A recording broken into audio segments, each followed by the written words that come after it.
This is a Danger Entertainment podcast. DangerEntertainment.net. Danger Entertainment Podcast Network.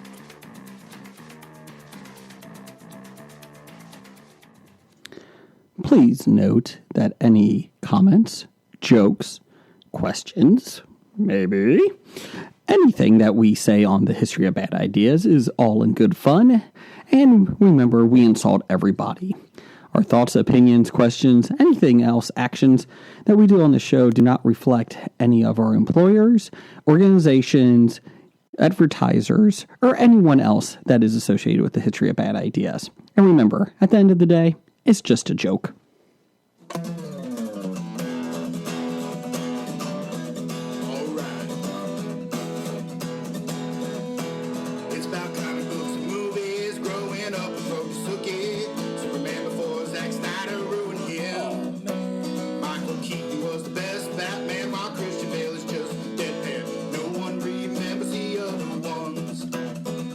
Fans, Aquaman. Blake's just not listening. What? Jason impersonates Michael Caine. Some people just want to watch World Buzz. Jeff nails another draft day. Nailed Blake's it. top 5 has 98. I got Jason more. just loves him some Kevin James. Fucking Kevin James. It's the history of bad. It's bad. It's the history of bad. So bad. It's the history of bad ideas. It's the history of bad. Oh, yeah. It's the history of bad. It's the history of bad ideas. Podcast. Testing. Oh, Did you change your I thing? didn't change a damn thing. Well, that's whose fault is that? Yours. Probably. What are you doing? Well, the connection is weak. You're weak. Testing 1 2. Testing 1 2 3. Hello, hello, hello. Oh, welcome to the History of Bad Ideas, episode number 229. I'm Jason. I'm Jeff. And Scab Blake is here, I think. Scab Blake. Welcome, Scab I was Blake. about to say, and this is Blake. You could say it, but you're not as crazy and goofy right now. I'm Blake. Anyways, hello, everybody. It's a mutated form of Hobie this week. Number one fan Doug is in Disney again, so he couldn't make it. Again? Yeah, I think so. Did he not get back from the last time? I don't know. Or did he go again? He might be back, but I think he went again. Anyways, so he's there. He actually got trapped in Avatar Land. He's on the little cruise ship boat And it won't thing. stop? It won't stop. Just like the real movie, it will not stop. Fucking Avatar. And then Blake is in beautiful Greenland. Iceland. We're going Greenland. He's in Iceland because he's watching his daughter play professional soccer there. So congratulations to Blake's daughter. Good job. Good job. Iceland. Or as they call it, football. I don't know what that is. So Blake will not be here this week. Power Bottom Jim. Can't make Mondays. Yeah, so I don't do Mondays. Is that the song? Nope, that's the No. wrong song. Anyways, It sounds like So you're- I was 4th choice, according to this well, list. Blake and Power Bottom are pretty much on the show. Well, Blake is. Power Bottom's on the show now, on occasion. He tried to give me advice that I could just show up and they let you do it. Pretty much. That's pretty much it. Jim said, I'm You here. will probably need to buy a new microphone. Another microphone. Get the good ones. And then number one fan Doug, he's welcomed anytime, but, he's in Disney. He sold his soul to Disney along with his son. Stupid Disney. Yeah. Anyway, so we're here. We're excited to be here. It's recording on a Monday. We're here. I'm excited to be here. Okay. I'm tired. But then I thought, podcast wakes me up and lets it have fun. I'll probably be excited 5 minutes in. But Okay. Oh, that's what she said. Get it? Never goes 5 minutes. What are you that's talking right. about? Yeah. Damn it. Anyways, Scab, so how are you? I'm doing okay. Okay, good. Good. Divorce still on? It's still on. Okay. I had a date this morning, but Like an actual date to like get divorced? a Or date to get divorced. It was Oh, all okay. set up for June 25th, and Amy's like, "Nah, I can't make it." Okay. So your ex-wife says no. Okay. I'm glad she's that's still where wearing we the are. pants in the family. That's good. But how? What do you say to that? Yeah, you have to make it. But I don't want to be married. Shit's getting real this week. Well, I'm glad you're here, Jeff. I'm glad you're here, Scab Blake. I'm glad. Anything else going on in your life? Anything exciting? It was just my birthday. Oh, well, happy birthday. Happy birthday. On Friday, I turned 40. Whoa. Did you... As soon as I turned 40, there was a significant decrease in my eyesight. Wow. And sperm count? If you're lucky. I've been separated since... So you don't know. Okay. Got it. I haven't had any kids since I turned 40. So low sperm count is what I'm going to say at 40. God, I hope I never get that old. How about you, Jeff? I hope I never get that old Oh, either. neither. I'll be honest, I'm shocked that you made it to 40. But congratulations. No, you're not. You're not sure. You knew I was going to make it to 40. 59. That we're on a... Ugh. But he is wearing glasses. It's because of the 40. Yeah. I was wearing glasses since I was 5. Don't die, Jeff. I can't do the show with just Blake and Power Bottom. I can't. I'm Scab Jeff. Scab Jeff, that's my job to take over when he dies. Oh, well, then never mind. We're good. Jeff, go ahead and die. Anyways.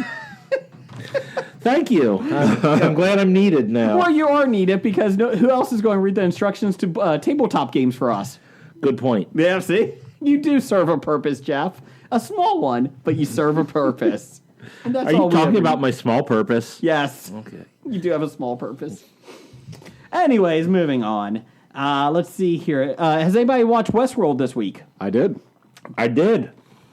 Can I say that? May I finish? No, you can't finish. Are we doing spoiler free or can I mention the ninjas? Okay, spoilers for the next 5 minutes. That was probably my favorite episode in a really long time. Of the season, yes, I will agree. I would say it might even be my favorite one of last season. But go ahead, Scab Jeff. Go ahead and talk about the ninjas. Well, I disagree. I don't like the witch's superpower all of a sudden. And You mean the Jedi? yeah, it seems too strong a power and I don't like it. I don't like It's the Wi-Fi connections in their head. She learned how to... I understand how it's possible, but I don't like that it exists. He didn't say explain how she does it. He just said he doesn't like it. I did like it. When So there. When the ninja put his head through the spear, Yes. and the other guy's like, "You witch, I'm out. I'm out of here." That was beautifully done. Anytime you have an acoustic version of Wu-Tang Clan is awesome and playing in the background. I didn't even notice. I noticed the Black Hole Sun playing again. That was and playing in there too. I liked how Lee said, Wasn't it painted black? "Yeah, Oh, was it it? was painted black." That's right. Yes. That's right. It was Black Hole Sun in the first season. No, it was painted black in the first season too. I mean, they might have done Black Hole Sun in a different one, but when This one was more the Japanese, right? Well, when they redid the same scene from the West in the first season, and they did it in the Japanese version, and it was pretty much the exact same scene. And it was painted black and not Black Hole Sun? I'm pretty sure it's painted black. Okay. You sound sure. I'm not sure anymore. I mean, you've got me confused now. But, I don't know what's going on. But you had more conviction in your... so I'm buying... I Painted really Black. like both of those songs. Painted Black was one of my all-time favorite songs, so I was like, yeah, I got a red door. I want to paint it black. I just remember the player piano doing Black Hole Sun in the first season, and I assumed that it was doing the same when they were doing it this time, and I did like that. So they go to Shogun World. Maeve? Maeve. Yep. And her band of merry men and women. Yeah. And they get to Shogun World, which I've been waiting for. And I love Westerns. I really want to go to Shogun World now the rest of the time. That is and it's a mirror image, basically. The storylines are very similar because, as Lee the writer says in the show, you try writing 300 stories in 3 weeks. So they all mirror, and instead of a bug going or a scorpion going over the guy that was meditating at the beginning in the town in Shogun World, it's a bug. A beetle. Yeah, beetle. I did like the Safari World better than the Shogun World. Oh, the Raj. I'm not a big fan of the Raj yet. Well, I didn't see enough of it. Well, there wasn't really a lot of it, but I would rather go to the Safari World than the Shogun World by far. I did like that they said, what is Shogun World? Well, if, Westworld isn't violent enough for you, we made Shogun World. It's like, oh, damn. So, Jeff, what was one of your favorite things? Anything you want to talk about on it? Let's see. What did I want to talk about? Oh, yeah. I wanted to talk about how it sucked. Spoilers coming up here. How it sucked when the Shogun, went ahead and just stabbed Sakura right in the gut. Yes. And then made, I forgot her name, whatever her name was, dance. And then I'm like, oh, she's going to kill him. Yeah. Yeah, it's like as soon as she started dancing, you're like, yep, no. The Madame Geisha woman that was running the place. Yeah, as soon as she did, I was like, she's going to kill him. And it's like, if she's the Shogun version of Maeve, yeah, that guy's dead. And how they are not everybody else seeing that she's going to kill him. I knew it as well, but there was no stress to it because you knew that superpower chick could just automatically make everybody stop. But I did like that she didn't until after she killed him. Well, she was letting her get it out of her system. She cut his head off by the mouth. That was impressive. I did like that Maeve asked the Bizarro Maeve would you like freedom, and she said no. Because she can give freedom to them now, telepathically. Yes. And I like that Bizarro World said no. And I like that they are seeing the mirror image of themselves in Shogun World. Yeah. Her right-hand man, Maeve's boyfriend, the cowboy. Hector? How he sees the Shogun I don't version like of him. I don't like him. I think you have some deep-seated conscious issues. But yeah, when Tattoo Girl or whatever, the one with the snake tattoo is like, this is us. As soon as she said that, I was like, oh, fuck, that's awesome. So how does Shogun World work? In Westworld, if you shoot somebody with one of their magic guns, it will kill the robots, but it won't kill the regular people. Correct. But swords, that's not going to work the same way, right? I don't know how that works. Maybe they retract if it's a human? Maybe they're just not sharp and they just act like they got stabbed if they're... That's a good question. I never thought about that part. Well, that was what I was thinking the whole time in there. Like, this doesn't make sense. Well, they said if you wanted more danger, you go to Shogun World. My question... So real people are getting cut in half all the time? Well, they are now. Well, but back in the day when it was a real tourist attraction. I did like how Hector has a gun and can't hit anybody, and they're killing everybody with swords. Fucking hit something, Hector! He hit a couple of them. Yeah! The problem is he didn't go after the head guy. It's like, oh, they're all running. How about if I shoot the guy standing in front of me? or the major, whatever he is. I thought it was one of the best episodes. The Dolores thing when she put Teddy out to the pasture to brain warp him, basically, to brain wipe him. I knew it was coming. Oh, yeah. Well, God, you knew it was coming as soon as she saw him not kill the guy. Yeah. And then at the beginning of this one, when she gave the story about the flies and, the cows. How would he take care of that? And I'm like, oh, Teddy's not long for this world. But she changed him. She upped everything on him and then took away his compassion, his I forget what else, the sensitivity, feelings. Mm-hmm. But the loyalty is still at 99, not at 100, is what one Reddit user said. And so there's a chance that he may... So did you pay attention to that, or you just read that online? No, that's what I said. A Reddit user said No, but all of the stuff. Oh, I got it online. Yeah, because I knew he jacked everything up. I'm like, but I didn't pay attention to what he actually changed. Like the physical prowess, the mental thing, all that stuff was jacked up, but like his sensitivity, his feeling, all that stuff was lowered. But his loyalty, I couldn't see all that. Okay. I went to Reddit for them to figure that shit out. So who are you rooting for at this point, the humans or the robots? Maeve. I'm rooting. Yeah, I'm not rooting for all the robots because. So are they two different? Are they two different factions? Yes. Dolores and Maeve. Dolores and Maeve are two different factions. I feel like it's a very Darth Vader, like dark side, light side, like a Jedi thing. Did they just cross paths? Yeah, two episodes. They crossed paths and they they weren't on the same side. But I feel like it's a very Jedi thing. Like Dolores is obviously becoming Darth Vader, going to the dark side. Black hat, white hat. Go black hat, white hat. Okay, we'll do that. But, and I did like that Dolores is setting up the train to get out of there. She's fixing the train. I'm not saying Maeve is necessarily, a white hat. I mean, she's taking all, whatever she can do. And some liberties. Yeah, it's like she's not being good, but she at least has altruistic reasons for doing what she's doing. We didn't see the Man in Black this time, William, and I'm okay with it. I'm kind of done with his story. I'm done with Dolores and Teddy.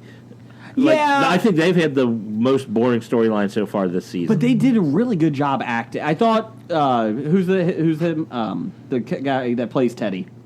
James Marsden? Yes, I thought he's done a wonderful job. I actually thought when they finally had sex in it, they made love. I thought that was a very well done thing. And then as soon as she turned him, I'm like, oh, that is like, I thought the whole thing was well done. I agree, though, that I feel like it's been a very long story arc that could have been shortened. I'm like the opposite. William is my favorite storyline, then Dolores, then Maeve. I did think... Because of her stupid magic powers. And nobody cares I love about... her magic powers. I want her to take over everything. And I don't care about Bernard anymore. Can we fucking kill him? Jesus. No, because Bernard is what's going to link everything together. I know. You know we're halfway through the season? Yes. This has been a quick season. 5 episodes in a 10-episode season. So in the original movie, weren't we rooting for the humans in the movie? Yes. And Not so much anymore. Nobody would root for maybe William. Well, no one should root for Yul Brynner. So or that's at least why. William's. I like William's daughter. She's real hot. Yeah. That's why you cheer for her. I don't know, but I like her. I kind of like her character. Maybe my mind's. I like the guy that she was doing in the Raj at the beginning, like the 15-minute scene. But I liked him, and then they killed him. I'm like, well, I guess he's not a main character. Well, I thought he was going to be like the What humans do we have left? The 3 people with Maeve, and now that they got what's her name back? The chick who got killed in the first season. Yeah, Elsie. Yeah, it's like Lee, I suppose, is the writer, and then the 2 henchmen whose names did we ever even learn them? I don't know, but I did like. Can't you say something to them? I'm from Hong Kong, you asshole.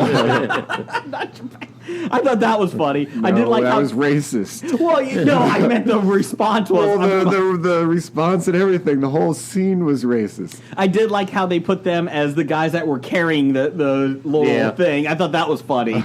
And then Lee is going to get killed by the end of the year because he keeps opening his mouth to Maeve. Yeah, and she's just going to. But he's the comic relief, though. They'll keep him alive. I'm okay if they do, but I would not be surprised. When Maeve no longer needs him, she's not going to keep him around. And he did get a phone though, or a little. Is that what that? Yeah, it was a controller. I thought. Was it a phone or? It was a phone or a communicator. Oh, okay. Because there was voices coming on the other side. Oh. So I don't know, but I'm excited. Like I said, I thought this episode was beautifully shot. I thought it was well done. I've enjoyed it. One of the guys on Twitter said, "Can we just have this whole season be Maeve walking with her married band through different worlds?" Jeff would hate that. If she lost her superpower somehow, I'd be okay with it. Okay, time out though. So there's 6 worlds. 6 worlds. Westworld. Do we know that? Yeah, it's on the website. Delos. What website are we talking? Delos. So whatever they have, like a PR thing. HBO set up this separate website, just if you wanted to go. So it hasn't been in the called universe. One of them. I suppose it was the Raj. Mm-hmm. That's the India one. Yeah, I think they called it like Park number 6. That was Park 6. Shogun World is Park 2. So there's 3, 4, and 5 out there still. If you go to the website last year, unless Park 6 is the 3rd one, and they just named it Park 6. But if you went last year to the website, you could actually sign up to go to Westworld and get pay and all that stuff. Obviously, fake money, but I thought that was kind of clever. This year, they showed snippet, the whole thing's under construction. All the things are going haywire. You can actually talk to one of the AI computers on there if you put in the right code. A lot of people on Reddit did it. I just kind of followed along. You just read what other people So there's did. 3 other worlds, and we talked about this before. I said there's Future World because that was in the sequel. Because you really want there to be a future world. I don't want to there, actually. I don't like Future World. But I could see them doing it. Jurassic Park World? That would be awesome. Dino World, yeah. No. I don't think they would, though. And I could see Roman World, because that was in the first one, the movie. But I see Future World and Roman World, and there's got to be one more. I don't see the Jurassic Park World. Maybe Game of Thrones World? Yeah, there's probably some sort of medieval world or something. That would be kind of fun. Because you got to figure at the end of this season, they're going to tease another park, like they did last season. Just to, people go batshit crazy with it. They're teasing the Raj this season. Yeah, I don't really care about the Raj, though. You go hunting, you whoop-de-shit. You know? But there's tigers. Whoop-de-shit. So, I don't care. It's There's like tigers at my Indiana local Jones zoo. and the Temple of Doom. Oh, that's not a good a good way to help it. It's better than Crystal Skull. Oh, Not much. well, we had to close down Crystal Skull World. The aliens revolted. Oh, I'm not going to be in this shit. Fuck that. I mean, if you've got Kate Capshaw running around screaming 90% of your movie, I think I'll pass. Turkey. Okay, so besides all that, did everyone see Avengers: Infinity War? Yes. Okay, good. Yes. Fuck Blake. We can actually talk about it this week. 5 more minutes of spoilers here, people. This is for Cincy Explorer, Besotted Geek, Randall Holt, everybody. Fuck that. Fuck Blake. We got it, guys. We're back, guys. They've been asking for spoilers. So what happened? Asking for them. So after Infinity War in the comics, what happens? I don't know. Like so this didn't happen in the comics, or Oh, you're not going to tell me what to It expect? did, but I honestly don't remember. In- it was from the early 90s. In the comic, they went and some of the heroes went and got their own Infinity Gauntlet, and they went into multi-universes. Is that what happened? So, the rumor is in the second one, the Time Stone is what's going to get them to other places, and the space or whatever it There's is. plenty of rumors and theories out there. I'm okay with that. If they went and did their own, be okay. The other, I heard one theory that I thought that actually makes logical sense based on what's happened so far in this world and wouldn't piss me off as What's a that? cop-out. Do you want me to... Yeah, go ahead. Go ahead. No, the fact that at some point during the fighting, Doctor Strange set up a mirror universe. And Thanos is actually in the mirror universe. And everybody who died actually got sent out of the mirror universe back into the regular world. So Captain America, Thor, those guys are dead. They're still in the mirror universe. Oh, they're in the mirror universe. Captain America, Thor, and those guys didn't die. I like that. I like that idea. But Black Panther and Spider-Man and... Yeah. And that was the issue, though. Like, you have Spider-Man and Black Panther return to dust. You know they're not fucking going anywhere. They're fucking making these sequels. If you really wanted shocking... Before the next Avengers, a new Spider-Man comes out, right? No, it's after. It's after. Next Avengers is next spring, and then I think Spider-Man is summer. Captain Marvel is next. Oh, no, Ant-Man's next. Ant-Man is next. Then Captain Marvel. And then Avengers. Yeah, Captain Marvel's like early 2019. March, I Avengers think. is like May 2019. And Yeah. Spider-Man's like August or something. Yeah. Did you see, speaking of Spider-Man, the sequel, did you see who they were trying to get today? Jake Gyllenhaal as Mysterio. Yeah. I still say Bruce Campbell should have done it. I'm not going to say either way on Bruce Campbell. I'm saying Jake Gyllenhaal's Mysterio, for some reason, makes me think of Topher Grace as Venom. Yeah, I feel like Mysterio should be an older guy, or look like an older guy. I agree with that. Do you know who Mysterio is? I do not. He has a giant fishbowl for a head. And literally he does. And he's bright. With fish in it? No, that would be awesome. It's not actually a fishbowl. It's a glass dome. Well, though. he just said literally, He so I did, was just yeah. clarifying. It's a It's glass like- dome. It's not like the shoes from I'm Going to Get You, Sucker. Your fish are dead. I know. Oh, those discos too. I can't take them out. No, that was I'm going to Was get you, it I'm Going sucker. to Get You, Sucker? Anyways, No, Disco Stew doesn't advertise. that's right. So Mysterio is in Spider-Man: Homecoming, or the sequel, which is taking place in Europe, and basically Mysterio is a magician, a failed magician that gets embarrassed or something, and he turns to a life of crime, and he does illusions basically to rob banks and all that stuff. So that is what he's going to be the main character or the main villain. Michael Keaton is back though. They did bring him back for the sequel. Probably just going to have like 1 or 2 jailhouse scenes. I'm fine with that. I'm okay. I think 3 is going to be the Sinister Six. I think it's going. You already have Scorpion. You have Vulture. You got Mysterio now, and then you got 3 more that you need. You got Rhino. Shocker. Shocker was in the last one. Shocker was killed in the last No, but then the one, other wasn't guy picked it up at the end. Remember that beat Parker Oh. into the bus? Okay. So you got 4 guys, and then you could get Doc Ock. You could get Rhino. I mean, you could get. he? Was Green Goblin, was he in the Sinister Six ever? I think Hobgoblin, I think, was. Okay. I don't know if Green Goblin. Dev, help us out. You could get Hydro Man, the water guy, Sure. and Sandman is another one that was in there. So, but yeah, back to Avengers. The thing I heard is that they're going to use the Time Stone in that and go back into the past and in other Marvel movies and interject themselves in different universes. So it's different, alternate realities, basically. How do they get the time stone to go back into the I don't past? know. But there's pictures of Ant-Man and in the Avengers Battle of New York, the first Avengers, in that scene. They recreated it. So they said that they could go to multi-universes, get these stones, build their own, and then take down Thanos. But then that makes the Back to the Future and also the Star Trek thing that it's a separate timeline now. So then you can start clean with a lot of people. Yeah, I don't like that. But I did hear that they're saying Ant-Man's going to be the key to it. Another theory was because he could shrink down into the whatever. What is that? The Gamma universe, whatever. I forget whatever. Micro universe, whatever. The smaller than small universe. Mm-hmm. And somehow that will be able to control or change things. Do you think somebody from at the end of Ant-Man, the new movie Ant-Man and the Wasp, one of them turns to dust? That would be interesting. I think I could see that happening. I could definitely see that happening. But yeah, Avengers spoilers, I really loved it. Jeff, after you thought about it, do you still love it? Or do you like it? Or what was your thoughts?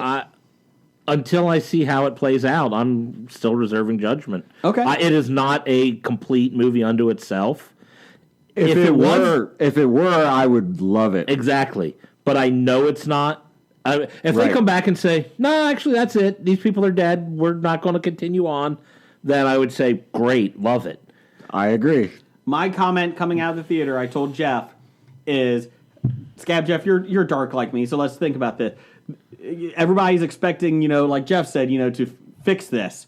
What happens if every other solo or, standalone Marvel movie takes place before this movie?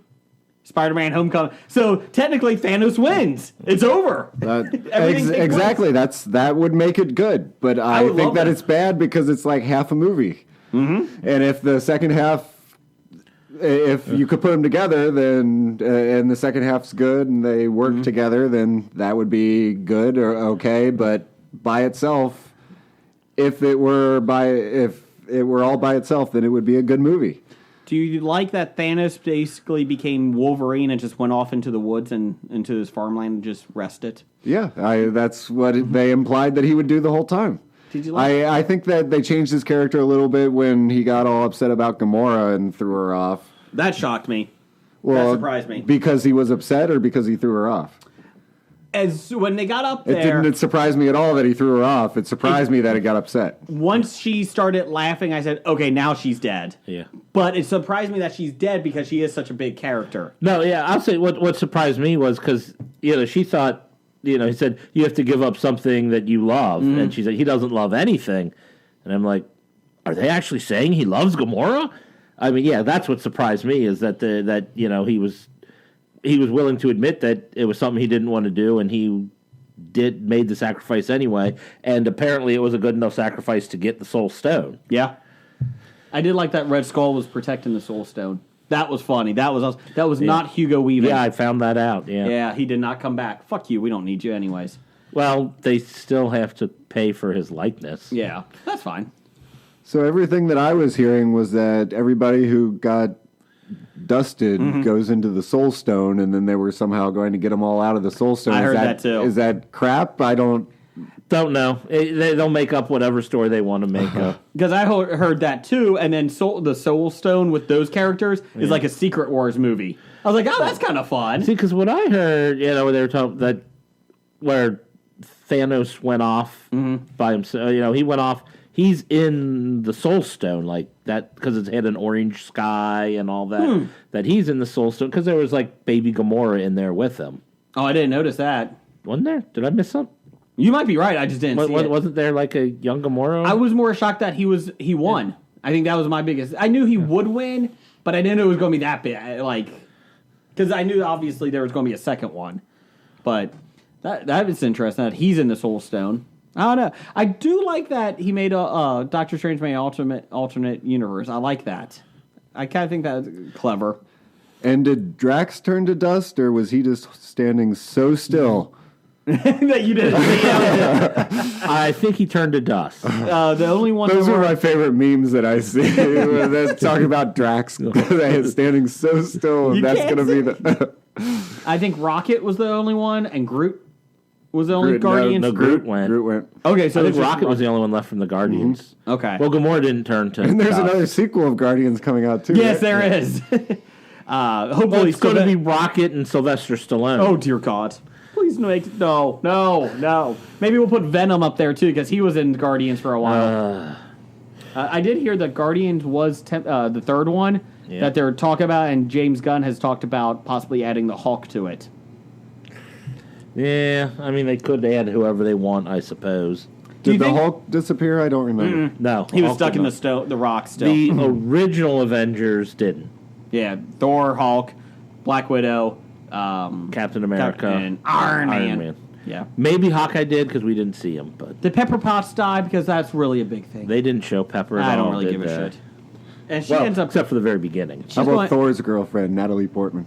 She's been dust since second movie. Yeah, Thor: Dark After Thor: World. The Dark World, they kind of they broke up. I did see a meme today. They were ranking. They were talking about all the movies, and they were all like, "This is a fucking great movie." Blah blah blah blah. And then it goes Thor 2. The last movie, Thor 2 was the worst one they picked. I was like, "Oh, I like Thor 2 better than the first one." I didn't.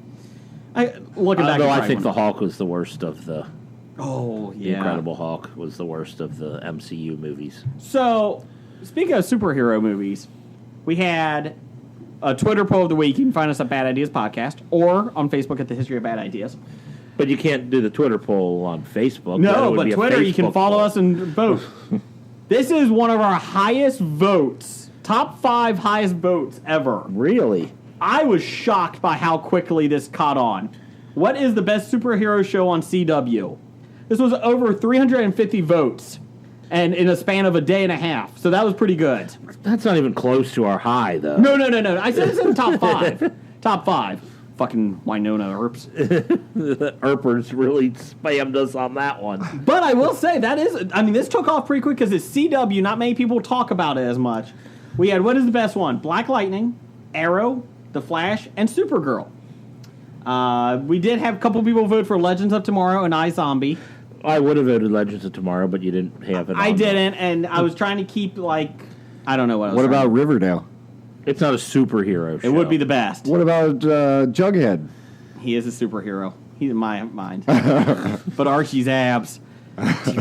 God, those abs. It doesn't matter how good the abs are if they're attached to a complete turd. Shut it. Okay, I'm better now. Dear God, those abs. Okay, moving on. So, in last place with 9% of the vote, Supergirl. And let me tell you, the people that voted for Supergirl and it came in last, there's a few that were quite pissed off by this. Let's see. Out of those 4, I would agree that Supergirl is the worst. But the people who... Oh, wait, I haven't seen Black Lightning. I apologize. Black Lightning is amazing. You can find my reviews on nerdly.co.uk. The people who did, I saw at least one person comment about how Supergirl isn't as good as when it was on CBS because they had to get rid of Callista Flockhart. I heard she was pretty good in it. The first She played the role well. Okay. Do you watch Supergirl? Nope. Okay. Do you watch Supergirl? I started to watch it, and then I gave up because it was so bad. Okay. In second place, broke my heart, Black Lightning at 25%. 25%. In first place, was shocked the hell out of me, winning 38% to 28%. Arrow beat The Flash. I've heard a lot of people got rid of Arrow, or stopped watching it. The original still is what brings people back, I suppose. So, at the end of this season, I just read the spoilers, he turns himself in and unmasks himself as Arrow. He is Oliver Queen. Okay. Is he mayor yet? I don't know if he's still mayor. I don't know. I haven't watched it. He actually became mayor? I think so. Yeah, he was mayor for a while. I turned it off after that. Oh, okay. I know he was, running, but I thought he stopped lost, being but mayor. then something happened and he became mayor. I don't know. That's about when I stopped watching, I think, when he lost. So, there's this bad guy, and I guess he needed the FBI's help to take this guy down. Okay, and he needed reinforcements. So Reinforcements. he said, give him immunity to my Team Arrow, and I'll unmask and turn myself in if you give immunity to everybody else. And they did. So they took down the bad guy, the FBI helped. They then arrested him, The rumor is season 7. This is the one that I want. Supermax. There was a script going around about 5 years ago by David Goyer. Okay. That had... I'm about to say, I used to work with the David Ayers. No, David Goyer. David Goyer. He wrote this script that was a movie. It was probably 10 years ago now. That basically Arrow was arrested and put in a Supermax prison with villains. And there was Lex Luthor in there, Brainiac, all these guys. And basically there's a prison riot. And he has to fight his way out of it. It was a great script. I remember reading it because it went online eventually. Great script. I think that's what they're doing for season 7. Now I'm intrigued to go back into it now. If they put him in prison and have a prison riot, I'm fine with that. So you're saying they'll get rid of all the... No, they're still going to be out there helping. Yeah. But I think that's a different storyline. I'm okay with that. Could be. I don't know. I really haven't watched any of these in 2 years, so... Well, you're horrible. Thank you. Anyways, I have nothing. So there you go. You can also find us on nerdly.co.uk, weebegeekspc.com every Wednesday, Geek Life Radio every Friday at 10 a.m. Eastern, 9 a.m. Central, and Tangent Bound Network, Danger Entertainment Network. Danger. Oh, danger! Thank you. He points at me like... And again on nerdly.co.uk, there's a couple other podcasts. One of them's really subpar, 365 Flicks. Woo! Get a real British accent, guys. Anyways, on the side... how dare you diss them on the week of their greatest achievement? What's that? They actually got somebody in the royal family to marry an American. They did. Welcome to America. Blake, did you listen or watch the royal wedding this weekend? I did not. Oh. Okay, I got a question. 7. How far out online do you have to be before they don't give a shit about your wedding? That's a good question. Because, I mean, he's like 5th or 6th in line now for the... Yeah, because William and Mary Magdalene, they keep having more babies. So it's like Charles, then... Yep, he's 5th. William, then George. 3 kids. Yeah, so Oh, three I thought kids. they had 2 kids. They No, just that's had right. a third one like a month ago. Yeah. Girl or a boy? A boy. But it doesn't matter. The girls are in line now, too. And starting with this generation or whatnot, the it doesn't matter your gender when you're born. Yeah. If you're born first. But isn't that regardless the of best gender. role to be like Harry's role? You don't give a shit. Nobody Oh, cares. exactly. The more kids you have, the less. Yeah, I don't want that fucking The more role. kids Will has, the less Harry has to worry about anything. Let me have the money. Let me have no work. Yeah. I'm going over here. Yeah, I'm just wondering, like, when do you actually have to, like, I don't know, be a citizen, a real citizen? I mean, like, Princess Anne's children, you know, the Queen's daughter who is so far down the line, and her children are even farther down the line. I'm like, do they still live off of the government teat, or do they I'm sure they actually do. have to find a job somewhere? Let's talk about our good friends at 365 Flicks. Hey, guys, could you help us out there? I know Jeff said some mean things to you earlier, but if you could help us out, that would be great. I will say, in all honesty, much love to 365 Flicks podcast. They just had an episode released. Check them out. This is not mocking them. I'm really proud of them. They got Michael Gross from Tremors and Family Ties. They had a sit-down interview with him, so check it out over at 365. Anytime people talk Tremors, I'm excited. I love Tremors. I noticed that about you. I do. I love Have you Tremors. seen all of them or just the first one? No, I saw all 3 of them. There's new like, one- there's like 8 of them. Oh, yeah, there's a lot. Yeah. But I loved when Reba had the guns in the first one. Reba Well, how and Mike. many was Michael Gross in? I think he's in 7. 7 of them, or number Yes, 7? 7 of them. They just are in the snow, this one. The new one. A Cold Day in Hell or something like that. So, bring it on. But good job, 365. See? There you go. We're nice. Let's do some listener feedback. Welcome to Bomb Listener Feedback, brought to you by Root Beer Dum Dums, the best flavor of Dum Dums out there. What we got this week, Scab Blake? From Doug, Number 1 fan. Ape hands. Can't give yourself a nickname. best acquisition by Disney, Pixar, Marvel, or Lucasfilm? That's a tough one. Profitable, probably Lucasfilm. More so than Marvel? More so than Marvel? They just had two of the two biggest movies ever in the last 6 months. That's a tough call. I mean, Marvel is putting, 3 out a year. Lucasfilm is putting 1 out a year. And Okay, Star Wars Marvel, movies okay. are going downhill pretty fast. Solo, Even though the last one they released was the best so far. it was Last Jedi was amazing. Well, like selling wise. Well, it's not the best selling ones, but No. Let's see. That's a good question. What do you think, Jeff? I'm leaning Marvel. Okay. And Pixar might be in the mix with the money ways. Oh, yeah, Pixar's definitely in the mix with all the...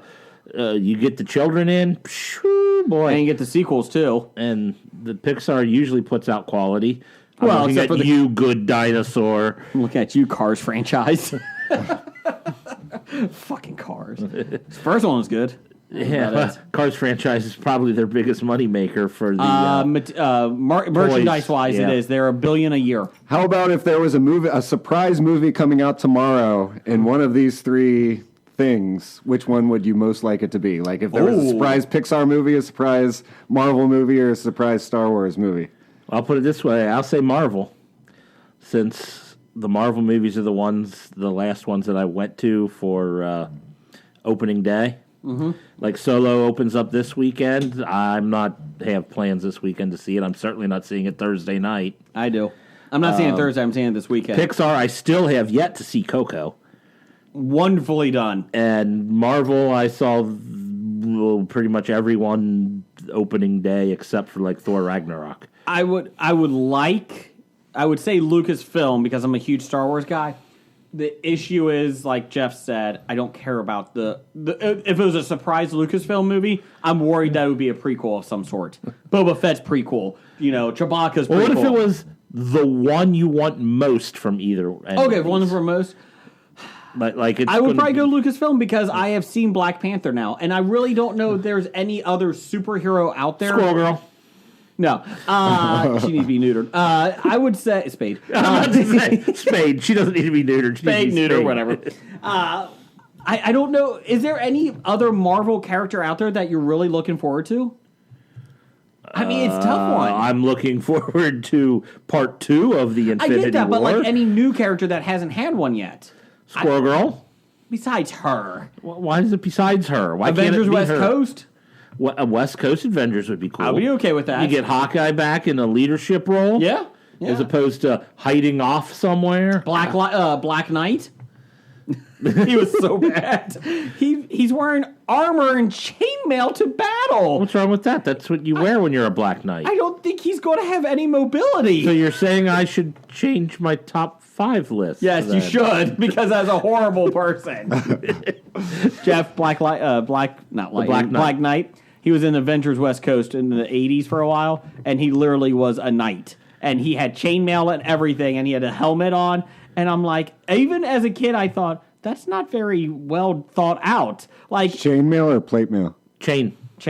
That's easy to move in. Yeah, but he's also got armor on top of it. No, he's got a cloth. Yeah, that's right. It was a cloth. It was still awful. his standard. That's But he had a mask, a helmet over him, a metal helmet. No, it was horrible. And he had a sword. Batman has a helmet. No, that's a cow. Don't you fucking forget that either. Don't you ever fucking say that. Ugh. Anyways, moving on. No, but he also had a fucking sword. A sword that shot energy bolts. Okay, that was he had a flying horse. Okay, so he's Jubilee mixed with the flying fireworks. So you don't even understand Jubilee's power that you... He had a flying horse? He had a flying horse. I still don't understand how chainmail is restricted. Plate mail, 100%. That's very restrictive. He's never played Dungeons and Dragons. He don't understand the difference. Maybe I'm not that committed to it. To this. Like if I had a sport coat that was made of chainmail, I'd wear it here. But It wouldn't restrict me at all. You're not fighting And anybody. if somebody hit me with a sword, I'd be all the better. Oh, can't hit me. I got chainmail on. This episode is sponsored by Dick's Chainmail Resort outlet. Please go down there for your Chainmail resort. You don't want to know what goes on there. Hey. It would have been funnier if you got it out without the screw up. Well, then that's not If it was me. just Dick's Chainmail Outlet, I would have understood. Dick's Chainmail Resort. So I'm going Lucasfilm. Scab Blake, who are you going with? I would probably go with Marvel as much as before 5 years ago I would have gone Star Wars 100%, but I think the Star Wars is fucked up pretty bad. I can't wait for the Jar Jar Binks prequel. I'm really not looking forward to any more Star Wars because they're not as good as they were. They're no longer samurai films. But the prequels were so bad. I stopped caring when those came out. The Last Jedi was amazing. My son really wants to see Solo. So I got tickets for this weekend, and not opening night, but I got tickets for the weekend, and I really didn't want to go. But I know he really wants to see it more than anything, and he loves movies, but he really doesn't get super excited to see them. But he liked Spider-Man: Homecoming. He was excited about that, and this one he's been talking Solo. He's been talking about for a while. So I was like, okay, I'll go see it with you. I think I like it because my expectations are so low. I don't care. Hopefully he doesn't have the reaction that Scab was telling me that his son had for the Avengers Infinity War. What was that? Oh, he cried. He looked at me like you could see that he was tearing up after he looked at me at the end. What just happened? There's another one. No, they'll come back. But what happened? They died. They're all dead. Did he ever see Rogue One? Was he upset by that? He wasn't upset by. He didn't care about those characters. He hadn't been watching those characters for all his life. Well done. When he was a little kid, he saw Captain America. Captain America survived, of course, but he didn't recognize Captain America because he didn't have a shield or his uniform. And he had a beard. He didn't recognize Black Widow either because she had blonde hair. He kept asking who this blonde chick was. That's Black Widow. No, it's not. He's still convinced that it's not Black Widow. Is your son colorblind? Maybe that's the issue. No, he can't see the color. That's the problem. Okay. She's not a redhead. She was a redhead the whole time. No, it's not Black Widow. Did you tell him the power of hair dye? I mean, if you had hair, you could dye it. I don't have any room to. You might have to bleach his hair so he can see that. Ooh, that's a good idea. He's got blonde hair. He's got dye it red then. Dye it red. Nobody wants to be a redhead. Dear God. Everybody wants to be a redhead. That's a witch. What do you do with witches? Bad witches. What else we got here, Scab Blake? Oh.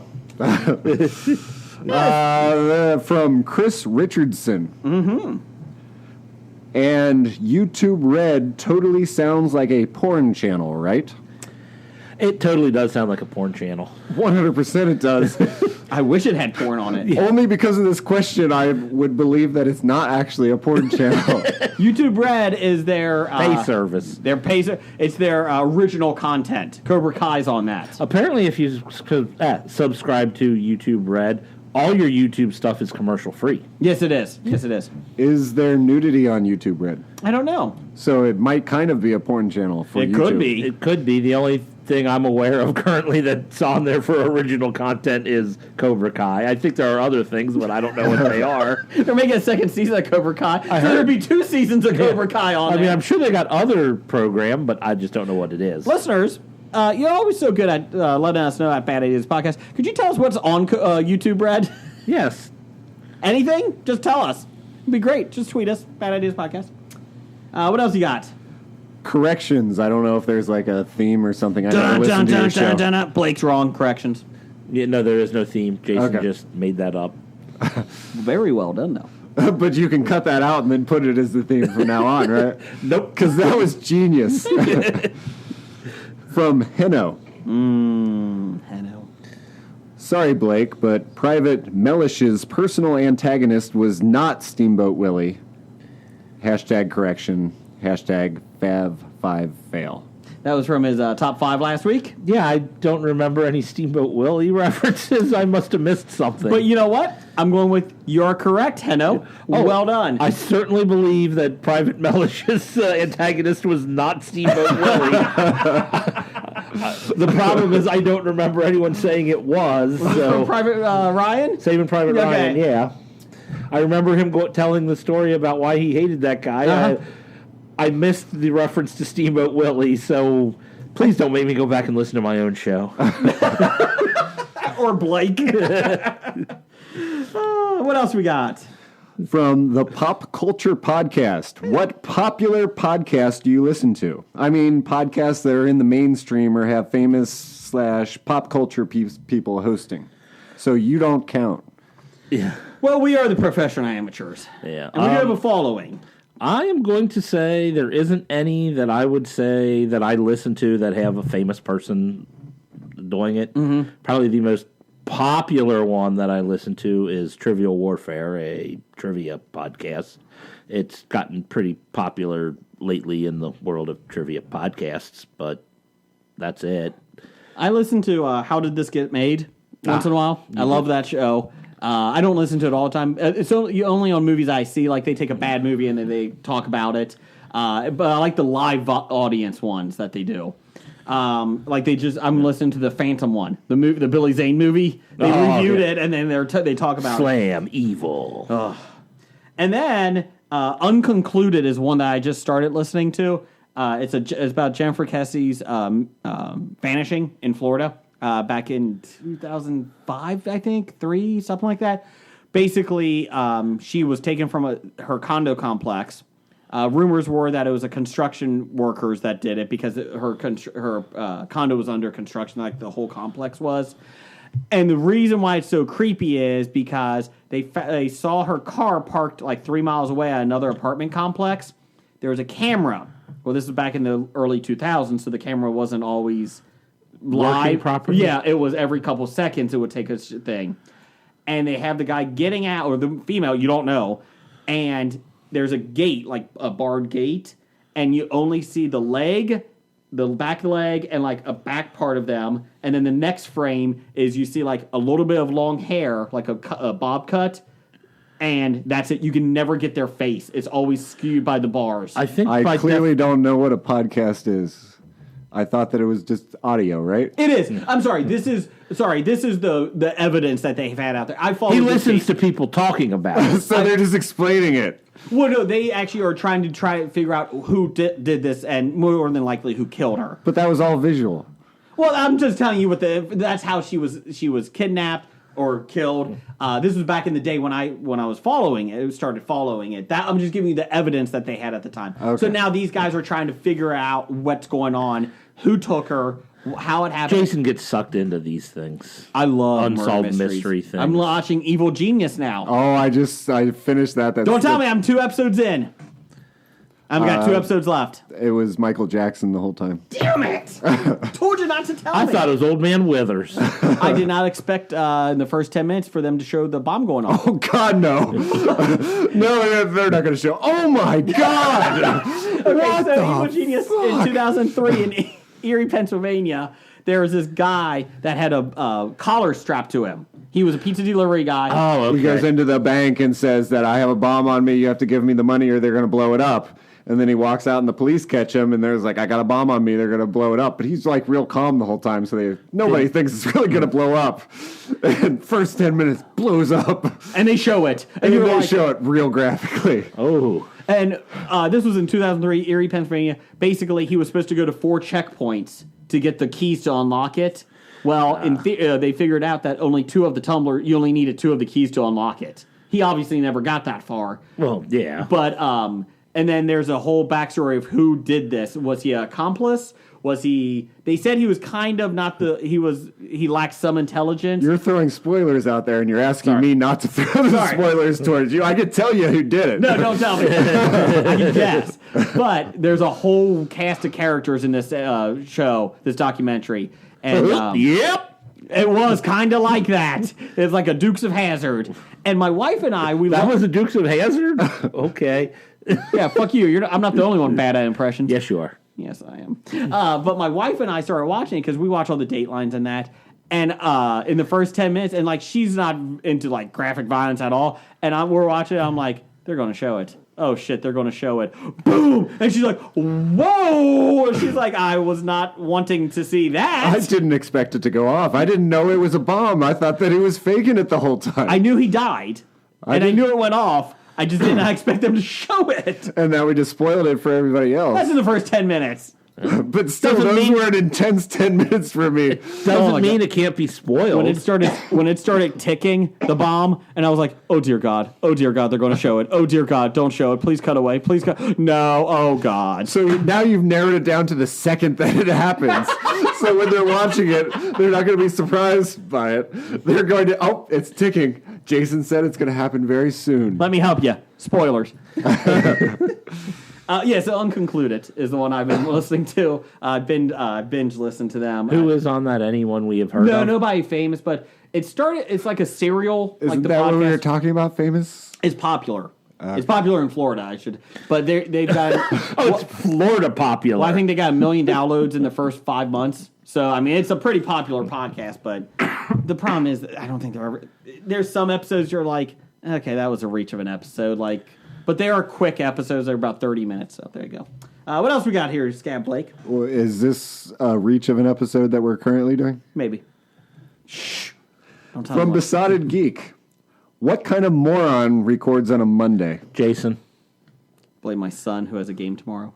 Baseball game. Probably going to get rained out. No, probably. Like the last time we changed Yes, ours. we had to change. I do appreciate you guys doing this, but it didn't work out well. But Mondays are okay because Tuesdays I feel really like I don't know what to do with myself on Tuesday nights. Masturbate. But anyways, besides that, Thank you. but Thursday nights, Wednesday nights. Oh, I'm sorry, Jeff. What's your night? To You only do it masturbate? once a week? Shouldn't it be once my hour? Shouldn't it be once I get back to my car? Not all of us. Are, I can wait till I get home. not all of us are lonely, Scab Blake. Calm down. You're the one with the low sperm count. Calm down. You gotta conserve those. Can I use this as like a dating thing? Like anybody, my phone number is... If you guys are interested in dating Scab Blake, Scab Jeff, please let us know at Bad Ideas Podcast. Or you can let him know at, what's your Twitter? Miami Town Miami Jeff. Town Jeff. Yeah, but don't worry about that. So, anyways, he's a starving writer. Okay, he doesn't have any money, so you're gonna have to pay for the restaurant. But you know what? He is 13 inches. Moving on. Let's go. What else we got? Just let us know. I'm just trying to imagine 13 inches. How difficult that would be to control. From Sean at Pittsburgh Nerd.